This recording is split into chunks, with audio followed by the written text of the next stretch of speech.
everyone, Matthew here on the Bricks by Mine channel, and today we're going to be looking at the Muppets Collectible Minifigure series. These are coming out May 1st worldwide, including the United States, thankfully, and will be retailing for the standard Collectible Minifigure series price, $4.99, $5 US, and I believe that's the same worldwide. It might be a little cheaper in Europe, not positive. Before we get into looking at these fantastic minifigures, I want to say a special thank you to Bricks by Mine for sending me these through the LEGO Ambassador Network, and LEGO for sending these to us to review early. I've had these for about a week and a half, so I've really had some time to spend with them and mess around with them. And let me tell you, this is probably my favorite CMF series ever. I am a big Muppets fan, and that's why Bricks by Mine sent these to me instead of reviewing them himself, because I'm probably going to have more to say about these than him. And I sure do have a lot to say about them. I have wanted a Muppets CMF series most of my life, and the fact that it is finally here is incredible. But we're going to get right into it and take a look at each one of these figures individually. So first up here we have Kermit. No, I'm not going to be following the numbered checklist, which I'll show you guys at the end of the video, just because I feel like it doesn't really look at the most interesting figures first. But here is Kermit the Frog as a LEGO minifigure, and this figure is really well done. I think it really captures his personality well. The head is pretty well molded, I think. I might have preferred a closed mouth, but it seems they were really going for more animated looks for a lot of these characters. So it works, I think, but very well printed. I think maybe this piece, his little like spikes coming off of his neck might have been better as a cloth piece. However, then the torso would have been really boring, so I understand why they went with it this way. He's got mid-legs, which is a really good touch. A couple other characters in this series have mid-legs as well. And that's about it for him. His accessories are a banjo, which is a new mold for him, as well as this little printed, I guess it would be like a 1x2, or maybe it would be counted as a 2x2, but it's just an arch with a rainbow, kind of as a reference to him singing the song Rainbow Connection. But yeah, this is a great minifigure, and I think the accessories really work. Maybe they could have included like a log with him, or just a little something else. And then something very strange is when LEGO sends CMF to review, they send a whole box, so you get 3 of each figure essentially. One of my Kermits was misprinted. This was very strange, but if you look here, you can kind of see that the eye on this figure was not printed, only the black was. So very strange.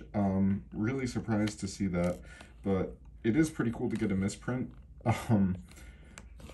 That definitely makes this a more rare figure, but very strange indeed. I hope that's not a widespread thing though, because for $5, well, getting misprints is cool, and I don't really mind that much because I didn't pay for this. If I bought this in the store, I probably would have been pretty upset, because although I do like collecting misprints, it is a little disappointing sometimes, but very interesting nonetheless. This was the only misprint I had this entire series, but let's get into the next figure. So next up here we have Miss Piggy. This is, again, another really good figure. Honestly, there's not a figure in this series that I dislike, which is awesome.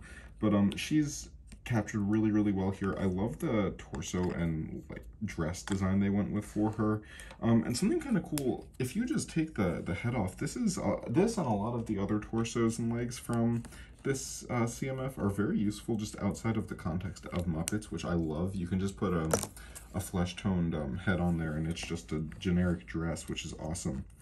But she's got dual molded arms and dual molded legs with side leg printing, side arm printing, full leg printing. In fact, I think this might actually rival the level of detail on the Captain America like Falcon minifigure from the Marvel CMF, which is kind of cool. Not positive, I would need to double check that, but yeah. She's also got the dual molded head, which is really, really well molded. I love that. Really, really good face. Again, I have nothing bad to say about really any of these minifigures. And then her accessory is this little poster for something, and it says Miss Piggy, and it's got a barcode on the bottom. I've not tried to scan it, but I assume that it's not able to be scanned. But yeah, another good figure. Let's move on. So here is Fozzie Bear himself. Really, really like him. Very well detailed. Once again, side arm and side leg printing. So pretty common theme with these figures is great detailing. Another dual molded head, which is awesome to see. That hat on there is like a separate mold on there. But pretty simple figure, not a whole lot to see. Just really does a good job at capturing the character. And he includes a microphone stand for his stand-up comedy, which is actually at mouth height, which is awesome, and a banana, which is one of his like signature accessories. But yeah, not too much else to say about this figure.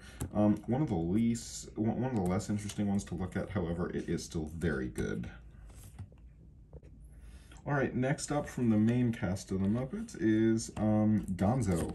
So this is probably this and Kermit might be my favorites, although it is hard to choose, but this is such a funny figure. I absolutely love the button-down shirt he's wearing with jalapenos all over them. He's got that funny tie on there. A really well molded, dual molded head. Just looks fantastic. And then he's got mid-legs that are printed on the sides as well. Really good detail on this figure. And he includes Camilla the chicken, which is a fantastic inclusion. I'm glad we got her. But yeah, again, not a whole lot to say. What you see is pretty much what you get. I think he maybe should have included one more accessory. However, it's okay that he didn't. I think this figure looks phenomenal. They really got the face shape perfect on this guy. And here's just another look at around there. But yeah, really well done. Probably my favorite or second favorite figure of the series. All right, moving on, we have Animal, and this one is absolutely phenomenal. He really captures, I feel like, the feel of a Muppet well here, and just the print quality and detail is fantastic on this figure. He, once again, has dual molded arms and legs, no side leg printing here, but really good arm printing. Not super useful outside of the context of this figure, however. But regardless, he's got his drumsticks here, which are just Harry Potter wands, but I think that's a really good use of that piece. A fantastic dual molded head. The eyebrows are the dual mold there, but just a really good mold. He's got his like collar going on there. His chain, I don't know if it comes down, but this figure is really cool because he also includes a full drum set, which honestly they probably didn't need to include, but it does look very good. Here he is with that. It comes with a cymbal, a snare drum, and then a bass drum. Really cool. He's got the Dr. Teeth like Electric Mayhem logo on there, and that's going to be one of my complaints about this series, but I'll talk about that towards the end of the video. But yeah, just really cool. This one will be pretty easy to feel out when you're if you're feeling through these packets in stores. I have found these figures at Target as well, and this guy's really easy to find because of this drum kit. But yeah, just a phenomenal figure here, and I really love this one. Carrying on with the Electric Mayhem characters, we have Janice here, and I really like her inclusion, and I'm pretty sure they just included her for more female character representation because there are not that many female Muppets, which I'm perfectly okay with, and I think she's a good character.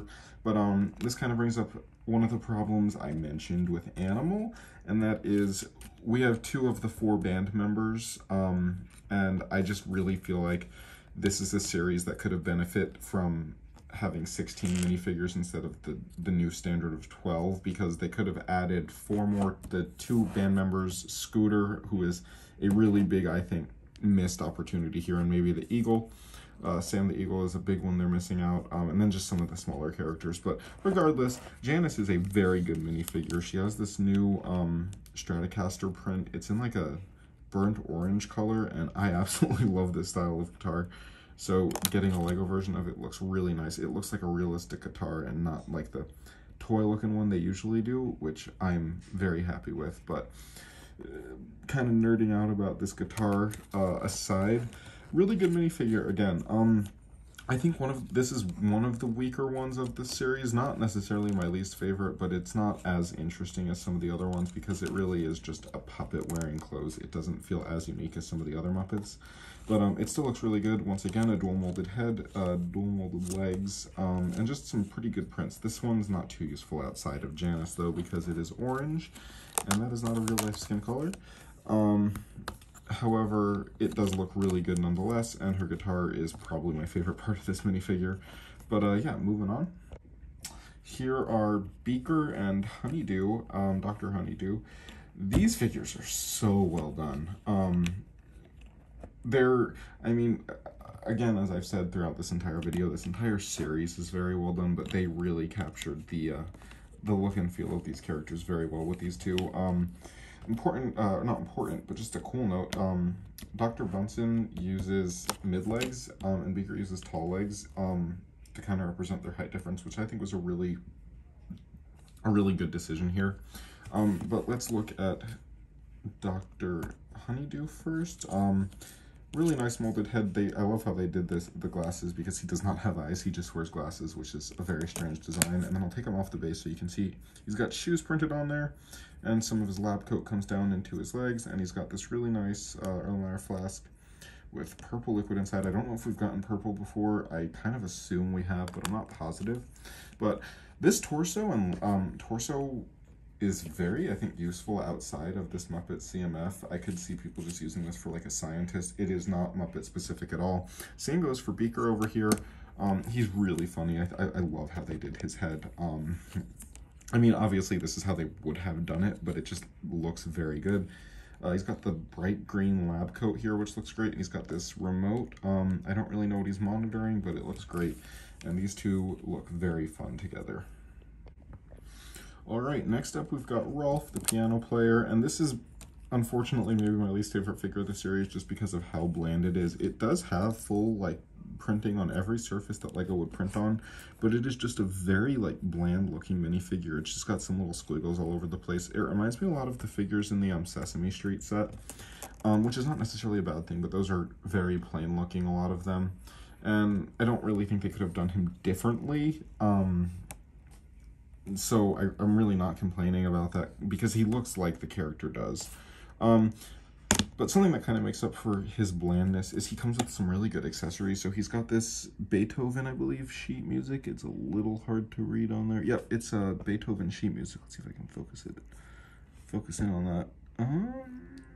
All right, yeah, you can kind of see it. But that's really, really cool. I love this print. I could see people using this in mocks a lot. Same goes for this little sculpture that this includes. Now, I did not realize this before I got this series, but this head is actually dual-sided, and I love that. It kind of makes it useful outside of just the Muppets. If you're making a museum or something, you can display more than one of these and it will still look good. So that's really, really cool. And it's just a good face print. You could use that on a Harry Potter ghost or just, I don't know, a Shintaran or something from Ninjago. So I really like this. But probably my least favorite figure of the series, but it is still very good. Next up, we've got the Swedish Chef, and this figure is, I think, phenomenal. I'm taking him off the base so you can see the leg printing, but once again, side arms and side leg printing, not dual molded arms here, but really good arm printing. The head mold is fantastic. Like, this is one of the best. In fact, I think it might be triple molded. I don't know if the hair is a different mold or a print. But he looks really, really good. He comes with this whisk accessory, which he comes with an extra of, which I really like, because that's not a super common piece. He's also got this little tomato head.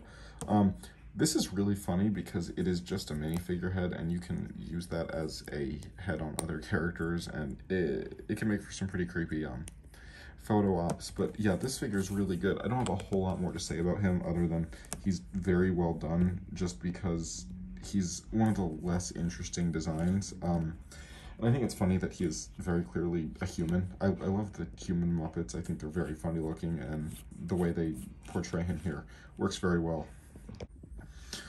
All right, and then last but not least, we've got Waldorf and Statler here.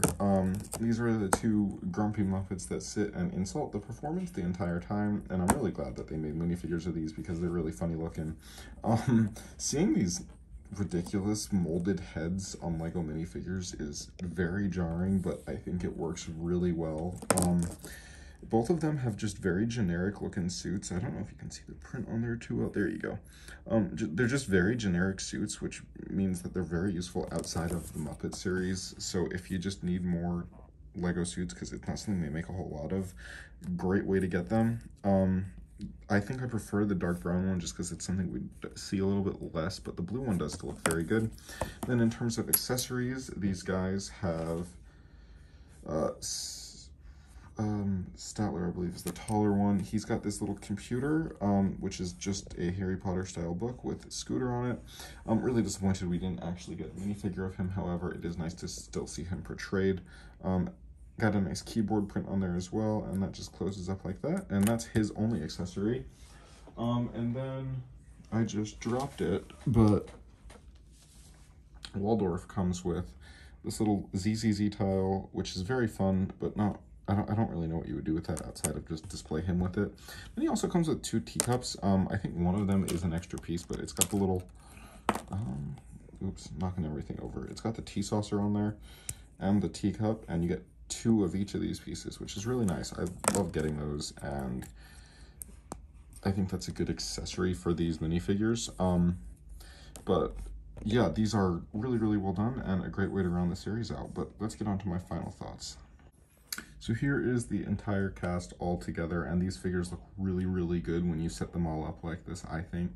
I want to try to build some kind of Muppet Studio mock. I don't know how well that would come out, but having these figures inspires me to want to do that. But just as a collection, I think this series is phenomenal. It's one of the best CMFs we've gotten in a long time. In my opinion, it really, really tops the Bugs Bunny, the Looney Tunes series we got last year. However, these do look very good on display with those figures, as they have similar molded heads. Same goes for like the Winnie the Pooh set, the Sesame Street set, which makes sense because Sesame Street is also a Muppets property. But just the weird molded heads all work really well, even if they're not from the same property. Like if you just bring in, say, the Lola Bunny minifigure, like it fits with this style, even though they're not the same property, which is a really cool continuity thing. But not too much else to say about these guys. Here's just a quick look at the sheet. Not much going on here. You got some instructions on the back showing you how to build the drums and some of the other little builds, but not a whole lot to look at there. It's like any other CMF instruction. But yeah, that's about all I've got for these guys. Let me know in the comments below what you think of them. And thank you again to Bricks by Mind and LEGO for letting me review these. I will see you guys next time I film something or on the next podcast. But this has been Matthew. I will see you next time. Bye-bye.